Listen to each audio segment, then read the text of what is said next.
4 ондықты артқа тастаған орынша тірлікте дәл осылай алабұртып асып саспап еді.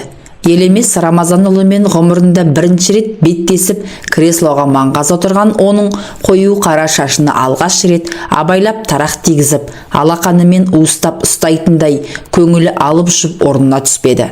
Тіпті 3 айлық шаштараздар курсында оқып жүріп, тәжірибеден өтуге барып, бірінші клиенттің шашын қырық еткізіп қиғанда да жан дүниесі бұлайша толқып, қатты қобалжымап еді. Асқазанында қоса сыздап, кейде құлағы шаңылып, жүрек тұсы да шаншып қояды. Не болса да айтамын, бітті. Ол 63-те, мен 40-тамын. Ол басқа облыста, мен енді елімдемін.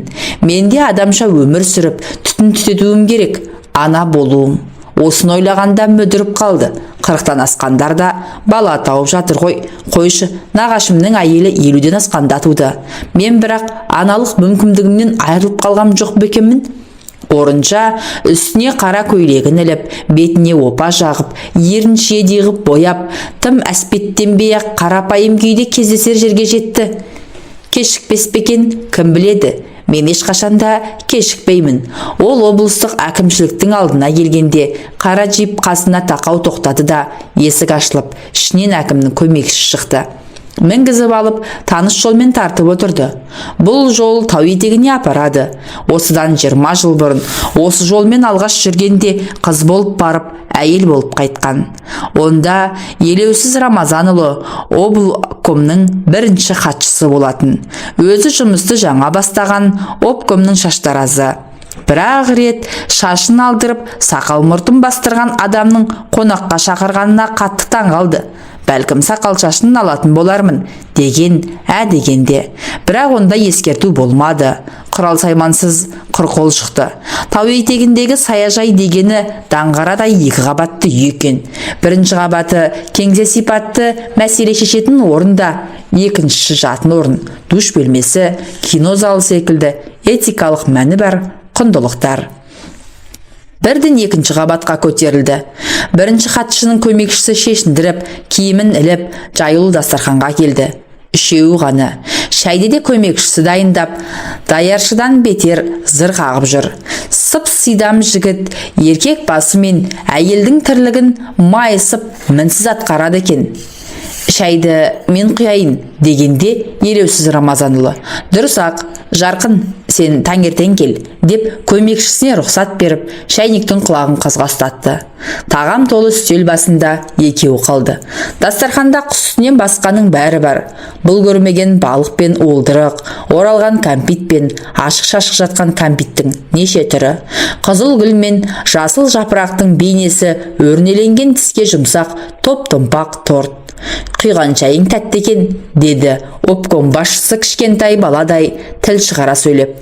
Маңдайым тершіп қоя берді ғой, мә өзіңе, деп күміс тостағанға бірінің үстіне бір өрмелеп шығып жатқан шоколад кәмпиттердің қабағын аршып ұсынды. Шайды енді мен құяйын, сен қонақсың ғой, деп түрегеліп орын ауыстырып төрге оздырды. 20-дан енді асқан балаң бойжеткен ләм деген жоқ. Бұрын 1-2 рет көрген кісінің қарапайымдылығына тәнті болды. Шай құйғанда қолы дірілдемеді. Шайнектің тұтқасын ұстау, қайшы мен тарақ ұстаудан да қиын емес. Депутат, орталық комитеттің мүшесі, делегат секілді биік мәртебелі адамның шашын алып, сақал мұртын басу ептілікті қажет етсе, ыбыстық шайнектің иіліп келген тұтқасы қолға икемдақ. Бұған еш қиналмады. Асып саспады. Қол күші де жетіп жатты. Тек бір таңғалғаны, 7 күнде өзін неге шақырды екен? Көмекшісі қазір жұмысқа кел деп үйіне телефон шалды. Келген бетте осылай қарай алды да шапты. Мен сенің қолыңды бірден ұнаттым. Қолың сондай жеңіл екен. Соны байқауда бірінші орынға 2 адам таластыңдар. Біреуі бір кексе неміс әйел. Мен бізге өз ұлтымыздан болғаны керек. Қазақ қыздарын этикалық кәсіпке баулу керек. Бірінші орында осы орынша Қамысбаеваға деп отырып алдым. Рахмет, деді баяу ғана. Енді іш мен құйған шайдан. Ой құдай-ай, маған обкомның бірінші хатшысы өз қолымен шай құйып беріп отырма деп орынша өз көзіне өз сенбей шайдан бір тұтарды. Өңім бе, түсім бе? Сені біраз іздедім. Қалалық автовокзалда істеп жүр екенсің. Шұғыл алдырыңдар. Обкомның шаштаразы өзіміздің қарагөз болу керек, дедім. Елеусіз Рамазанұлының айтқанының бәрі рас. 3 айлық курсты бітіріп, байқауда 1-ші орын алып, қалалық автовокзалға шаштараз болып орналасқан. Бір күні қалалық тұрмыс қажетін өтеу комбинатының директоры шұғыл шақырып ап, обкомға ертіп кеп, іс басқарушымен жүздестірді. Ол шаштараз бөлмесіне бастап келді. Таныстырды. Өзінің дұрыс киініп жүру керектігін, жұмысқа ешқашан кешікпеуін, кейтінде де келіп қалатын кездері болатынын, обкомның бюро мүшелері мен бөлім меңгерушілерінің және олардың көмекшілерінің сақал шашын алатынын тәпіштеп түсіндірді. Қолына бірінші кезекте деп бір тәпішке ақша ұстатты. Бұл 300 сом екен. Ертең бірінші келіп, сақал шаш алдырады. Ол кісі Мәскеуге жол жүреді. Съезге делегат. Өте ұқыпты бол, деді. Кешкі 6-дан кейін 2 сағат күтті. Қарын ашып, асқазаны шырылдады. Дәмхана жабық. Көшеге шығып келуге тіпті болмайды. Көмекшісі: ешқайда кетпе, Елеусіз Рамазанұлы сақал шашын алдырады, ертең жол жүреді, деп тағы да бір ескертіп телефон соқты. Бір мезет көмекшісі: отырсың ба, деп хабарласқанда: отырмын ғой, сағат 8-ге тақады, қарным аш адам тоқ адамға қалай қызмет көрсетеді, деп айтып салды. Сірә аштық не дегізбейді, тоқтық не дегізбейді деген сөз осындай жан қиналысынан шықса керек. Сол-ақ екен, жапалақ көз сидам көмекші сымы шұбатылған төк шайнек пен кәмпит, пешеней, тұтастай бір қорап торт әкеліп берді. Шайнек басы бүтін сенікі, шай қойып ішесің, деп ескертті. Торт жеп тойыңқырап қалған кезде көмекші алда хат жартта кіріп келді.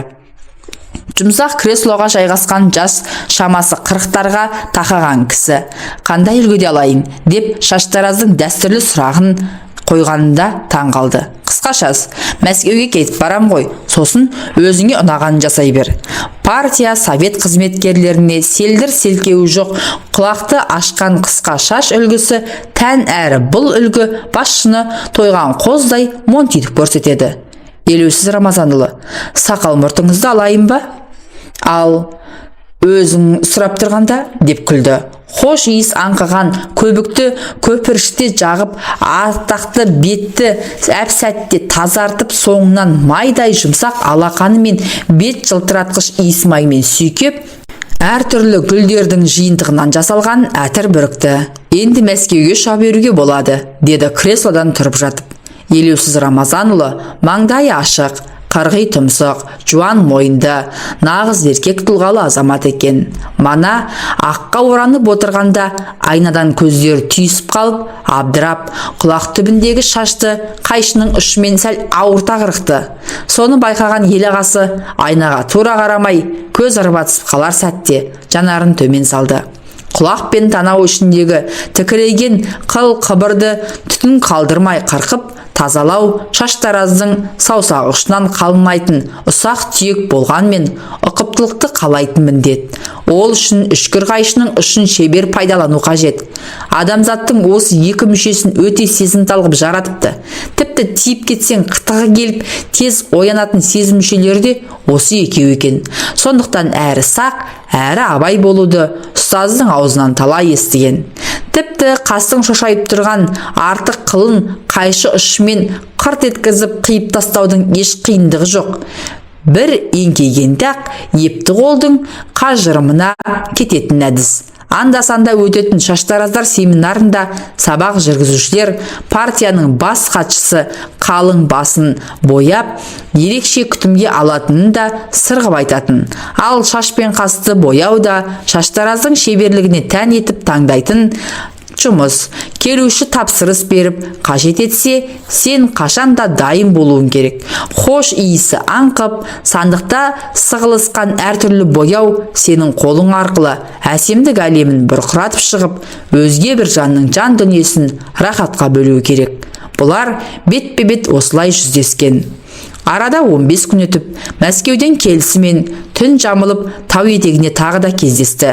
Хатшының қолынан шәй ішкені орыншаға таңғалып тәнті етті. Осы әкімнің бас болмысын есте сақтау Шаштараздың бір ерекшелігі болса, ат жақты бетке біткен сопақша келген қасқа да бас өзінің мәңгі есінде. Үйің жоқ қой, деді, тағы да бір кесе шай құйып отырып. Жатақханада өз үйім. Иә, газетте сондай рубрика бар. Үйде, орденде болады. Тек жақсы жұмыс істеп, шеберлігіңді шыңда. Айтпақшы, біз неғып отырмыз шарап ішпей? Сен шарап іш, мен коньяк ішейін. Мәскеудікі, съездікі.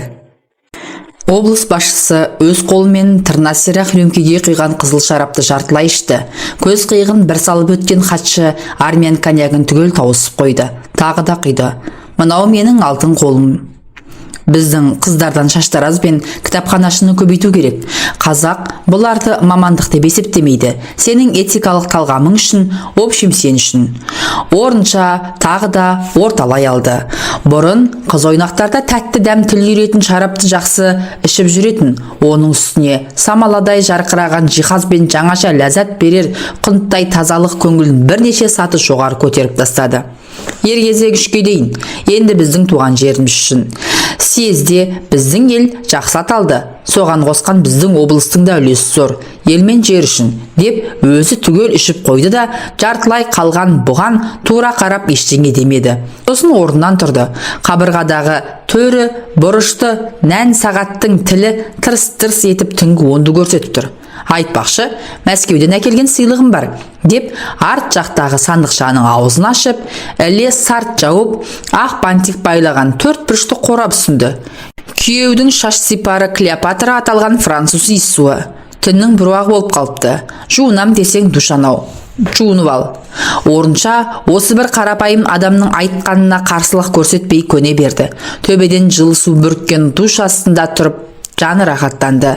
Жатақханада душта, ваннада жоқ, моншаға да, осапта бара алмады. Хош иісі мүңкіген иіс сабынмен қардай әппақ жұмсақ көпіртіп, қара шашын түгел көмкерген бальзам аралас шампунның иісіне бой балқып, жұмақ күй кешті.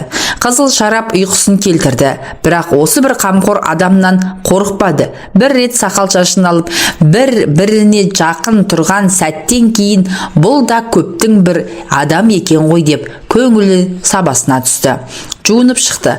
Ақ желең, басын бүріккен ақ орамал, бәр дайын. Елеусіз Рамазанұлы қайда екен деп іздей бастады. Көзі үйреніп, көңілі жақын тартып кетті. Ол кісі бір бұрыштағы ерлер душынан ағаққа оранып алып, тағы да шыға келді. Шай ішеміз бе? Деді, күлімдей қарап. Күлімсірегені сондай мейірімді. Өзі де өте әдемі кісі ғой. Менің ұйқым келіп тұр, деген сөз аузынан қалай шығып кетті, бұл да байқамады. Бір жағынан үйіме жеткізіп салар мекен деп ойласа, бір жағынан мына даңғарадай кең сарайдан шыққысы келмей қалды. Қазір ұйықтаймыз. Сенің орның анау жер, деп іркелес бөлмедегі екі адамдық кереуетке алып келді. Ұйықтай бер. Көз ілініп кеткен екен. Елеусіз Рамазанұлы төніп келіп, әй-шәй жоқ көрпені серпіп ашып, қасына қонжия кетті. Маңдайынан мұрнынан сүйіп, тамағынан иіскеп, ұшы түртиіп тұрған қос алмасына тілін тигізіп, тамсана сорғанда қыз ыңырсып, есінен айырылып, жаным де жайлы бір дауыс саяжайды жайлап кетті. Ерін емшек ұшына алғанда, мұныңыз дұрыс емес, деді, тісі-тісіне тимей қалшылдап. Бәрі дұрыс болады. Бәрі дұрыс. Еңгезерде еркектің салмағы езіп жібере жаздады. Жаншылып, жан ұшырған 20-дағы Шаштараз қыз 40-дағы қырқалжаң ел ағасының астында шыңғырып жатып, анасын көмекке шақырды. Оған тық-тық еткен қабырғадағы 4 бұрыш сағат, терезедегі желкемнен желп-желп еткен қызғылт перде, душ бөлмесіндегі тырс-тырс тамған тамшы куә. Орынша осы жолмен алғаш жүрген қыз болып келіп, әйел болып қайтып еді. Енді бұл соңғы жүруім деп қаймыжықтай ернін қайта-қайта ызалана тістенгенмен көкіректегі айтар сөзімді қалай жеткізсем екен деп қанша қайсар болса да кәрі қыз қалшылдап, дірілдеп қорқып келеді. 20 жыл дегеннің бір жігіттің жылқының басын бұрап жығар ғұмыры, ата-анасы әлпештеген бір қыздың омырауы шығып, оң жақтан сол жаққа аттап, екі босағаның берекесін кіргізіп, бақытқа кенелтер кезеңі. Орынша ойлап отырса, осы жолмен алғаш келгенде көкірегі шешек атқан балаң бойжеткен еді. Қазір омырауы былқсылық еткен 40-тағы кексе әйел болды. Бірақ бала емізе алмады. Жасанды жолмен түсік тастап, елеусіз Рамазанұлының көңілін тапты. Омырауына еңбектегі ерлігі үшін медалін, еңбек қызыл ту орденін тақты. Ең есте қалғаны Мәскеуде өткен тұрмыс қажетін өтеу қызметкерлерінің құрылтайында бала емізбеген омырауға еліміздің ең жоғарғы марапаты Ленин орденін тағып қайтты. Бұл шықпаған газет, бұл шықпаған журнал қалмады. Мәскеуден жарық көтерген Советская женщина журналының сыртқы мұқабасы да өзіне арналды. Бірақ мен нағыз әйел болмадым деген ой осы жолмен соңғы келе жатқанда жанын мүжи берді. Әйелдің бақыты жар сүю, бала сүю емес пе? Менің обком аппаратының сақал шашын алып, біреуінің көңіліне қараумен өткен өмірім кімге дәрі? Жастардың алдына шығып, салауатты өмір салтын айтамын деп ақыл тағы да тағысын айта бердім. Молданың айтқанын істе, істегенін істеме дегеннің дәл өзі. Мамандығым кәсібім шаштараз болғанмен, әйелдік парызым соның көлеңкесінде аяқталмай қалды ғой. Бүгін осының бәрін аузым барып елекеңе айта алар ма екенмін? Қолым батыл, аузым қорқақ сорлымын ғой. Джип сол баяғы қосқабатты үйдің жанына кеп тоқтады. Қысқа төбесінде сүңгі мұз қатқан, жазда шешек атып, жұпар шашып, жан сарайыңды кеңіретер зәулім сарайдың алдында қызыл сары гүлдер жайқалып өсіп тұр. Елекең де келген шығар. Сол ғой шақыртқан. Әншейінде жүгіріп жүрер көмекшілер зым-зия жоқ. Мәшине әкелінді де гүр етіп келген ізімен жүріп кетті. Орынша бірден екінші қабатқа көтерілді. Әбден көз үйреніп, өз босағасындай болып кеткен үйдің есігін еркін ашты. Елеусіз Рамазанұлы болса, баяғы көк креслода қозғалмастан отыр. Келуіңмен қарындас, деді. Жүзі сынық, бұрынғыдай алып ұшып тұрған жоқ. Сіздің де келуіңізбен Елеке, деді. Әуелгі елеусіз Рамазанұлы еді, төсек табыстырғаннан кейін ағай деді. Арадағы 20 жыл қызыл тіліздің тізгінін Елеке ғып қолына ұстатты. Сол баяғы ақ дастархан жайылған жылтыр үстел, ең алғаш келген жолдағыдай ақ шәйнек, күміс тостағанда бірінің үстіне бірі өрмелеген кәмпиттің неше түрі. Сырт киімін шешті де, қолын жуып, бірден үстел басына жайғасты. Ашпын, жұмыстан шықтым. Бұл сөз де 20 жылдың аузынан шығарған сөз еді. Ойын өз сенген еркек кіндікке еркін айтатын дәрежеге жеткенмен, негізгі ойы тіл ұшынан қалай шығып, қалай төгілдірер екенмін деп сәл шөгіп, самайы бурыл тарта бастаған еңгезердей кісіге көз астымен суық қарап қойды. Бәрі бір күнгідей өте шықты. Отставкаға кетемін. Пайғамбар жасына жеттің, дейді ғой жоғардағылар, деді Елекең. Дұрыс, жеткеніңіз рас, деп шыққан тегі шаруаның қызы айтар сөзін айтқанмен бөгежектеп төмен қарап қалды. Сонда, сен үшін де дұрыс болып тұрма? Деп елеусіздің даусы қатты шығып, көкірегі дүрсілдеп, өзі екпінмен креслодан пышақ іле көтеріп кетті. Мойнын қылқындыра байлаған галстугының бір шетіндегі жүрек шіркін дүрс-дүрс соғып, оң қолымен қабырғабаудан босатқан қожайындай галстугын жаймен босатып, ақ көйлегінің үстіңгі түймесін ағытты. 20 жылда саған бәрін жасадым. Медаль, орден, Ленин ордені. Ауыстырып жібермегенде геройда болатын едің. Ақ кірпіштен соққан үйің қандай. Сол үй үшін мен ескерту алғанмын. Осының бәрі бір күні айтылады-ау деп күтуші едім. Бәрін күтіп жүр екенсің ғой. Вот какая. Елеке, мен де 40-қа келдім ғой. 20 жыл қасыңызда жүрдім. Жаман жүрген жоқсың. Басқа жұрт бұлай жүргізбейді. Жалт етесің де жоқ боласың. Орынша жалт қарағанда ашаң әйелдің кең маңдайы тарылып, ұзын кірпіктері қысылып, құс мұрны пұшық мұрынға айналып, бүкіл бет әлпеті бұзылып, құбыжыққа айналып бара жатқандай көрінді. қайта басын көтерген жоқ. Өзін илеуіне көндірген еркектің мысы басып кетті.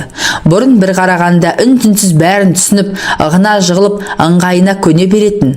Ол болса, сақал шашын алып болғасын, жұмсақ креслода отырып, күректегі алақанын мұның сәм шаршаңқы нәзік саусақтарының үстіне қойып, «Рахмет, ақшаңды үкімет төлейді» деп орнынан тұрып жүре беретін. Бұл екеуі ара көрісіп жүрген 20 жылдағы сезім қылының қоғамдық орындарда дірілдей шертілу еді. Неге үндемейсің? Менің де сізге айтарым бар. Не айтасың? Тұрмысқа шығам. Кімге? Журналистке. Жалаңаяқ журналистке ме? Өзің де сөзге құмар едің. Жалаңаяқтар көбейген заманда жалаңаяққа шығып жетісерсің.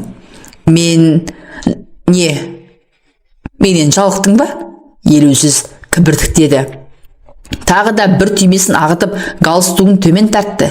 Сәні кетіп салбыраған қап-қара шүберек қозғалып, шалқайса көкірегіне жабысып, жанына серік жалғыз өзі болып тұрғандай. Менен жалықтың ба? Кететін күнімді алдын ала есептеп жүр екенсің. Әкімшілік информацияның ошағы ғой. Бұрыннан айта алмай жүргенмін. Бұрыннан сонымен сыбайлас бедің? Мен білмеппін ғой, білгенде сыбайлас жемқорлықпен күресетін комитетке айтар едім. Мен жемқор емеспін. Сен де обкомнан аларыңды алған жоқсың. Ол жалт қарағанда сұлу әйелдің өң жүзі тағы да құбыжық кейіпке түсіп, бұзылып бара жатты. Жарайды, суға түсіп алайық. Душқа түс. Ой Аллай, осыдан 20 жыл бұрынғы сөзін тағы да қайталады. Бірақ онда душқа түсіп ал деп жұмсақ рәуішпен сөйлеп еді. Бүгінгі мәнерінде ызаның ызғары, өшпенділіктің салқындығы бар. Қызмет қолдың кірі екенін осылар ойламайды екен ғой. Тағынан түскен күні қалшылдап шыға келеді. Ол сартылдатып суды ағызып жатқанда бұл тұсқа шықты да, қою түнге малынып, әй сәулесі ғана сұлу бейнесін аспаннан тамашалап тұрған гүлдердің арасымен өтіп, кең қақпаны қиналашып келген жолына түсті. Бұл жолы жаяу қайтты. Қаладан 10 шақырымдай жолға табан ізін қалдырып, жүрегі өрекпіп жалғыз кетті. Артынан келер, қол көтерер көлік жоқ.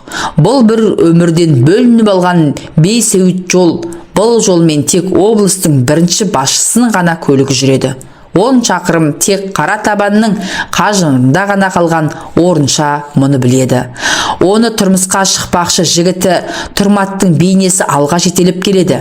Бүгін хабарласам деп еді, іздеп жатқан шығар. Онымен таныс қалда 1 жыл болыпты. Шаштараздардың облыстық байқауында екеуі әзіл қазы болып бірге отырған. Облыстық газетте істейтін журналистің аты жөнін сырттай білетін. Ол да Ленин ордені Шаштараздың атына сырттай қанық. Екеуі осы кәсіптің қыр-сырын халыққа айтып жеткізуші. Тұрмат тіпті Шаштараздар тарихынан жетік. Бұл білмейтін жәйттерді біледі. Мәселен, 1 Петр өзінің шашын өзі алған, монархтардың сақалын қырыққан, сөйтіп Ресейге мәдениет пен сыпайылықты алып келген. Біздің бүгінгілер ақ көбікке бетін малып, сақалымды ал деп шіреніп отырғанға мәз деп, оның әр сөзін есіне түсірген сайын ай астындағы адымы ашыла берді. Елекең душтан шықты мекен. Ол кісі ұзақ шомылады. Сосын мен іздейді. Қалаға звондар, кімге звондайды? Бұнда қазір оның сөзі жүрмейді. Бұрын басқа қаладан ұрын келгенде, менің келгенімді ешкім білмеуге тиіс деп, өзіне де бұған да қатаң қырағы талап қоятын. Мұның аузының беріктігіне сенеді. 20 жылда иненің жасауындай із қалдырған жоқпын деп ойлайды ғой ол өзін.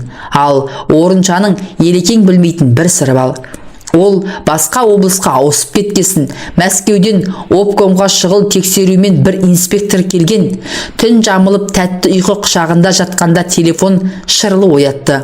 Сосын қоян жүрек көмекшінің бірі үйіне кеп, сізді бірінші іздеп жатыр, деді. Тез-тез деп қалш-қалш етеді. Киініп шықты. Сөйтсе, бір күн бұрын сақалын қырғызған мәскеулік қонақ қызып отырып, обкомның Шаштаразы қандай әдемі деп тамсанып есіне түсіріпті.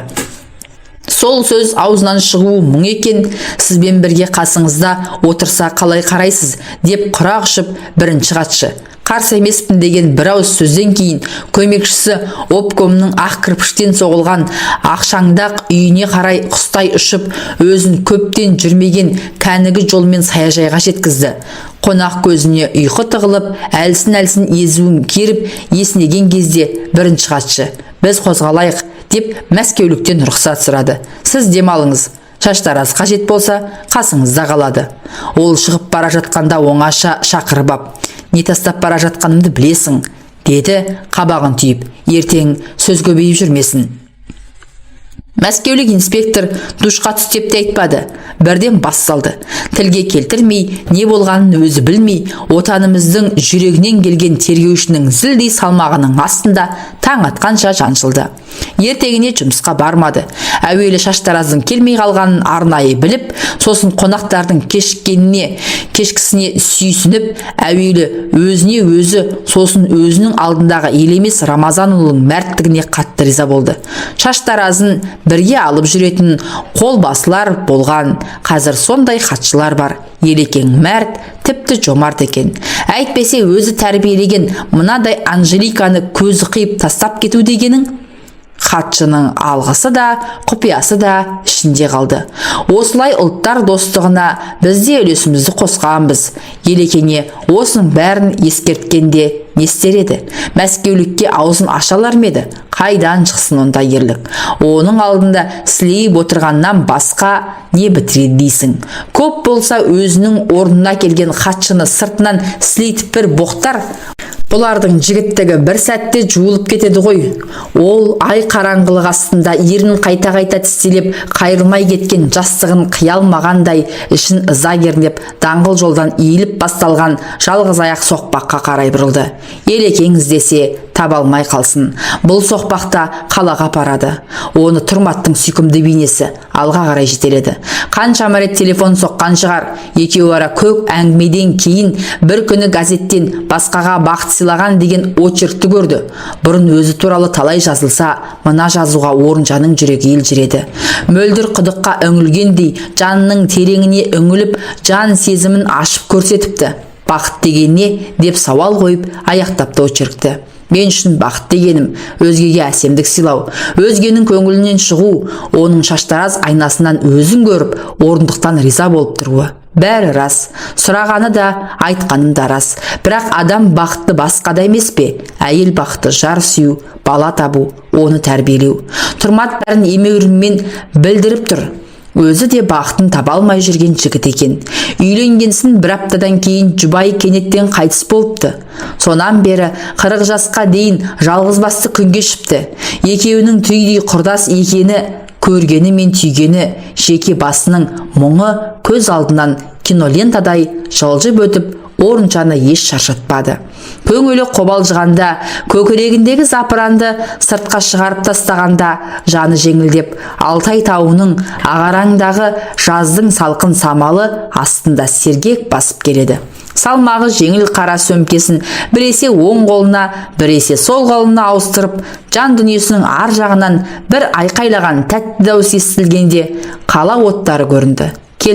Келіп қалдық. Даңғылға шыға бергенде мәшине ұстаймын. Елекең енді мені таппайтын шығар. Бәрі де түсінікті болды ғой. Жалғыз соқпақ даңғыл жолға тірелді. Мәшине өте қалса, қол көтеруге дайындалып, оң қолын босатып, сөмкесін соң қолының қарасына ілді. Тұрматтың даусы құлағына келеді. Сен қайда жүрсің ей? Түнделетіп қыдырып кетіпсің ғой, дейді. Алғаш кафеге шақырғанда даяршы жігіт тамақты алдарына әкеп қойған кезде, Сталин қанша патша болса да керсендегі тамақты өзі құйып ішкен деп айттым ба өзім, мен де өзім құйып ішемін деп мәз болған. Бұл болса аяқ астынан сілесіп, оқтау жұтқан адамдай қиқая қалды. Ең бірінші болып Елекең елестеді. Ол менің өмір баянымды, Ленин орденін алғанымды бәрін біледі. Бірақ сыр тартып сұрамайды, әрден қозғамайды. Әйтпесе ауыл мен аудандағы шаңға көміліп, суыққа бүрсеңдеп тоңып тұрып қызмет көрсеткен шаштараздар неге алмайды осындай марапатты? Жылы жер, жайлы көрпе болды менің өмірім. Неге мұңайып қалдың? Деді. Өзі өте сезімтал. Мұңая берме, өмір алда. Бақытты сәттерінің бәрі алдыңда. Адамның өңірі түгелімен бақытты болмайды. Оның бақытты сәттері болады. Биылдан қалдырмай үйленбекші. Күздің алғашқы айларында той өткізбекші болып келіскен. Олар бір бөлмелі пәтерде тұрады. Оны өткізіп, не сатып, менің үйіме келеді. Ақ шағаладай ақбоз үй тұрғанда бір бөлмеге тығылып, сол үйге адам толтыра алмай жүрмін бе? Даңғыл жолмен Жигули зулап келеді. Қол көтеріп еді, тоқтай қалды. Орталыққа. Қаншаға келісесіз? Қанша сұрасаң сонша. Кеттік.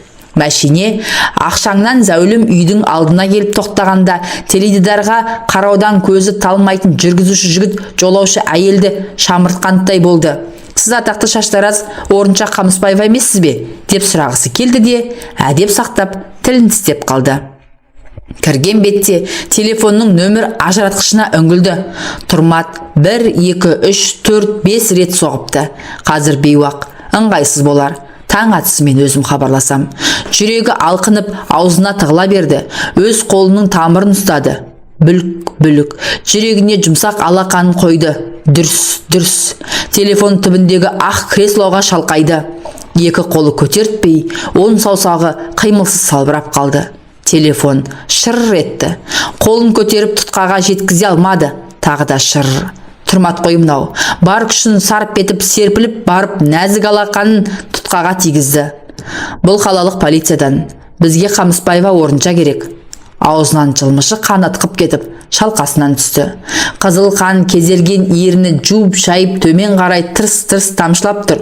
Түн ортасында естілген дөрекі дауыс әбден шаршап келіп, талмасы ұстаған жүректі жарып жіберді. Екі аяғынан тік тұрып, адамдарға қызмет еткен Шаштараз емен жарқын бір демалайыншы деп бойын кеңге салғанда, өзінің ақ креслосына аузы ашылып, шалқалаған күйі қалды. Таң атысымен үйіне, сосын жұмысына телефон соққан Тұрмат жауап ала алмады. Асығып үсік үйінің қасына келгенде, есік алдында кіріп шығып жүрген бейсауыт адамдарды көрді. Бұлар бүгінгі әкімшіліктің төменгі буынының жандайшаптары еді. Не болды? Деп сұрады алғаш кездескен біреуден. Сіз кімсіз? Жақын танысым. Шаштараз өмірден қайтты, деді жайбарақат. Жақын танысы болсаңыз, туған туыстар қайда? Хабар беру керек. Тұрмат ішке кіруге әрекет етті, бірақ полицай жібермеді. Мәйітті моргке әкеткелі жатыр. Моргтен келгесін ғана көресіңдер, деп көкіректен итерді. Тұрмат тілін тістеп тұрып қалды. Содан Орынша Қамысбаева қала шетіндегі мұсылман бейітіне жерленді. Ленин орденін қызыл мақсатымен көмкеріп, облыстық өлкетану мұражайына іліп қойды. Астында атақты Шаштараздың қолы тиген қайшысы мен тарағы. Жансыз бейнесі табылмады. Марқұм жадырап отырып суретке де түспеген екен.